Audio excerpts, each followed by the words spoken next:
10वीचा निकाल लागलेला आहे आणि अनेक विद्यार्थ्यांना 100% सुद्धा मिळाले आहेत. आपल्यासोबत अशीच एक विद्यार्थिनी आहे.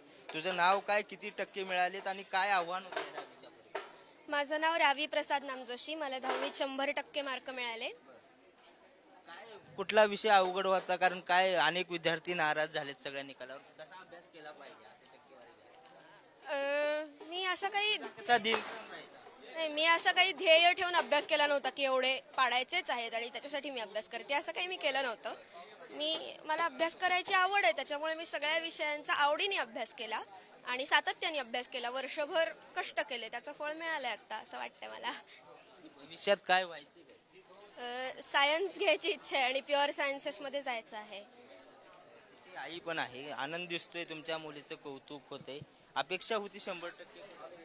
नाही, अशी काही अपेक्षा आपण करत नाही. आम्ही कधीच तिच्याकडनं तशी मार्कांची कधीच अपेक्षा केली नाही. पण 100% मिळाल्यावरती अर्थातच मनापासून खूप आनंद झाला आहे.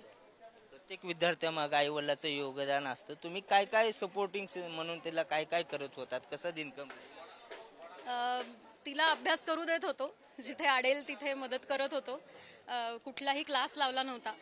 त्यामुळे शाळेमधल्या सगळ्या शिक्षकांचं तिला खूप चांगलं मार्गदर्शन मिळालं. शाळेतनं तयारीही चांगली करून घेतली. सगळ्यात महत्त्वाचा निर्णय हा 10 वर्षापूर्वीच घेतला होता की तिला मराठी शाळेत घातलं होतं.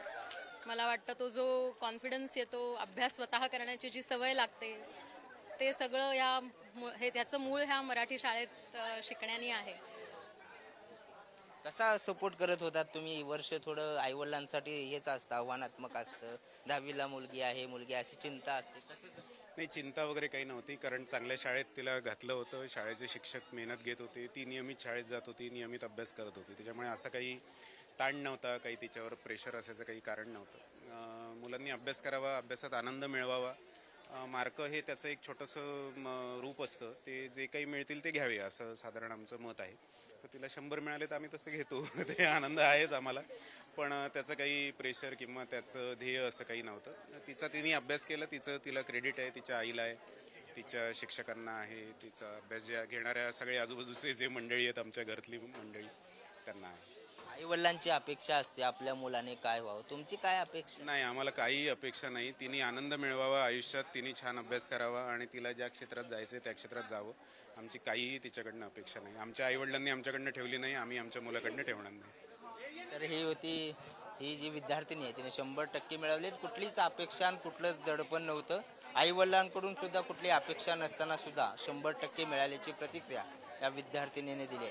व्हिडिओ जर्नलिस्ट निखिल करंदीकर सह बालाजी पोद्दार, पुढारी न्यूज, पुणे.